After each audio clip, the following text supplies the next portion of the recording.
Would it really be a Trump speech if he didn't slip over his own words at least once?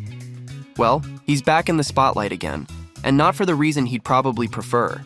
During the signing of an executive order called Fostering the Future for American Children and Families, the 79-year-old president managed to confuse two of the simplest English words out there, adapt and adopt. Christians and more think it is more than twice as likely foster care.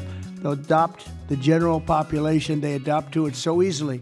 When they get out, they adapt to it just like becomes second nature. It's amazing. The internet wasted no time jumping in. And honestly, even supporters had a hard time figuring out what Trump was trying to say. Critics online, unsurprisingly, had a field day. One person wrote, "Adapt, adopt. Scrambled brains can see no difference between the two." Another joked, "Amazing that he's allowed to speak in public at all." Ouch. Now sure, anyone can misspeak. It happens. But with Trump, people say these moments pop up a little more often than you'd expect from a president, which is why they always get so much attention. One good example, he keeps mixing up Armenia and Albania, two completely different countries, while talking about his efforts to ease tensions between Armenia and Azerbaijan. I solved wars that was unsolvable. Azerbaijan and Albania, it was going on for many, many years. Then, during a joint press conference with British Prime Minister Keir Starmer, he declared, To think that we settled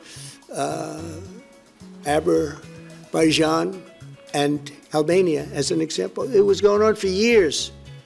It was never going to be settled. For clarity, the negotiations he was talking about were between Armenia and Azerbaijan. Albania had nothing to do with it. In fact, Albania has never been at war with Azerbaijan.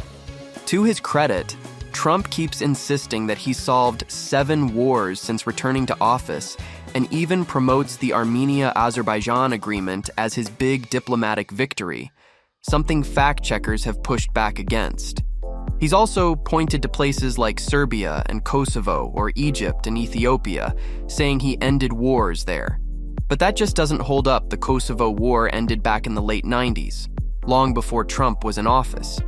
And Egypt and Ethiopia aren't at war at all. They've just been dealing with some ongoing tensions. And the Armenia-Albania slip became such a talking point that world leaders even joked about it at a summit. You should make an apology here to us. Because you didn't congratulate us on the peace deal that President Trump made between Albania and Azerbaijan. I'm sorry for that. Yeah. So, and you worked very hard. French President Emmanuel Macron couldn't hide his amusement at Albania's prime minister's joke. And with Azerbaijan's President Ilham Aliyev bursting out laughing, the moment became even more hilarious. But the geography confusion doesn't end there. Ahead of an important meeting with Vladimir Putin, Trump told reporters, It's going to be a big thing. We're going to Russia. That's going to be a big deal. The summit took place in Alaska. Well, maybe Trump just didn't get the memo that Russia sold Alaska to the US back in 1867. And then came one of his more unusual claims, this time about the Biden administration and mice. $8 million for making mice transgender. This is real. The audience laughed, the internet laughed, and scientists quickly clarified that he was likely confusing that with transgenic mice, a legitimate research method where human cells are added to mice to study diseases more accurately. Another moment that drew attention came after the tragic Washington, D.C. helicopter plane collision in early 2025. Instead of waiting for investigators, Trump quickly blamed the crash on diversity and inclusion policies. I changed the Obama standards from very mediocre at best to extraordinary. And then when I left office and Biden took over, he changed them back to lower than ever before. Trump's comments sparked backlash from many who felt the situation called for sensitivity, not assumptions. And of course, there's his now famous stance on paper straws. So we're going back to plastic straws. These things don't work. I've had them many times, and on occasion they break, they explode. If something's hot, they don't last very long, like a matter of minutes, sometimes a matter of seconds. It's a ridiculous situation. And I don't think that plastic's going to affect a shark. very much as they're munching their way through the ocean. In October 2023, he said Hungarian Prime Minister Viktor Orban was the leader of Turkey. He also claimed Hungary shares a border with Russia. It doesn't.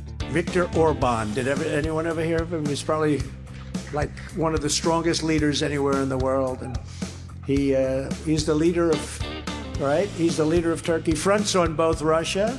One more example. When asked at an economic forum about how he'd make childcare more affordable, Trump talked for nearly 2 minutes without ever answering the question. I was somebody, we had Senator Marco Rubio, and my daughter Ivanka was so impactful on that issue. It's a very important issue. But I think when you talk about the kind of numbers that I'm talking about, that because look, childcare is childcare. While moments like these can be funny, they've also raised concerns about Trump's behavior and whether it points to possible cognitive decline. And I took a cognitive exam, and I would challenge anybody here to meet those marks because I have a perfect mark. Over the past 8 years, there's been growing concern about Trump's behavior.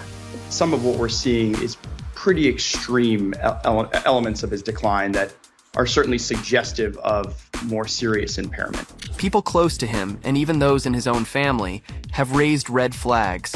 His niece, Mary Trump, a trained psychologist, hasn't been shy about voicing her opinion. In one of her blog posts, she brought up some pretty odd moments, like Trump cutting a Pennsylvania town hall short just to sit and listen to songs from Cats and Shrek for almost 40 minutes. Yes, seriously. So play YMCA. Go ahead. Let's go. Nice and loud.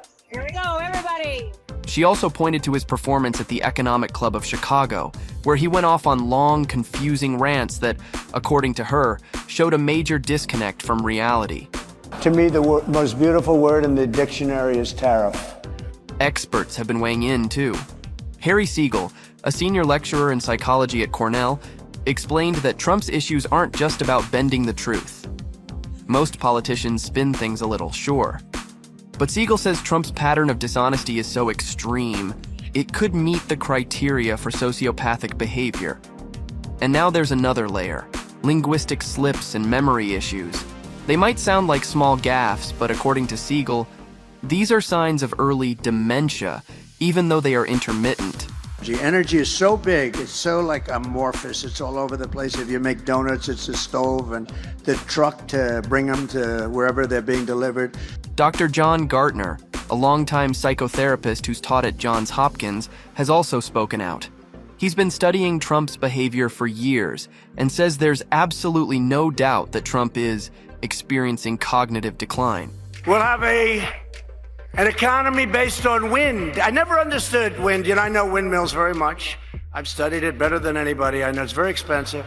According to Gartner, when Donald Trump was younger in the 1980s, he was actually quite articulate. He spoke in polished paragraphs. Now he has difficulty even finishing a sentence.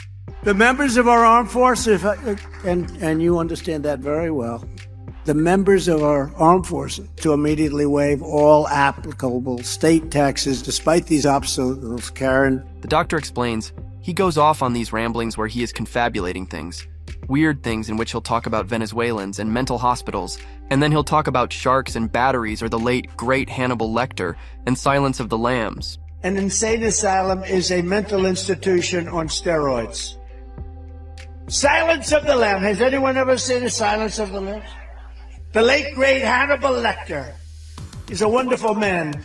Gartner also pointed out that Trump has started using made-up words like Critious instead of Christmas, or misses for missiles. At first glance, it might seem like a slip of the tongue, but when it happens over and over, experts say it's a red flag for brain damage or dementia. Ever foistered women's basketball national champions, House and Senate lawmakers advising lawmakers. And it's not just speech. Trump's physical movements have changed too. Remember when he struggled to walk down a ramp? Or when he had trouble lifting a glass with one hand? According to Gartner, these aren't isolated incidents. When you ran out the healthy arms, you ran out of really healthy, they had great arms, but they ran out. It's called sports, it's called baseball in particular. Behaviorally, Trump has become even more impulsive. Sure, some might argue he's always been unpredictable, but lately, the erratic decisions have ramped up. You think that if you will speak very loudly about the war, you He's can... not speaking loudly. He's not Yeah. speaking loudly. Your country's Can I- in big can I- trouble. can I Wait a answer? minute. No, Can you've I done a lot answer? of talking. Gartner also pointed out, he is much more impulsive and erratic now. He blurts things out. He makes impulsive decisions that he has to then reverse, like his many reversals on tariffs. So we're going to be announcing very shortly a major tariff on pharmaceuticals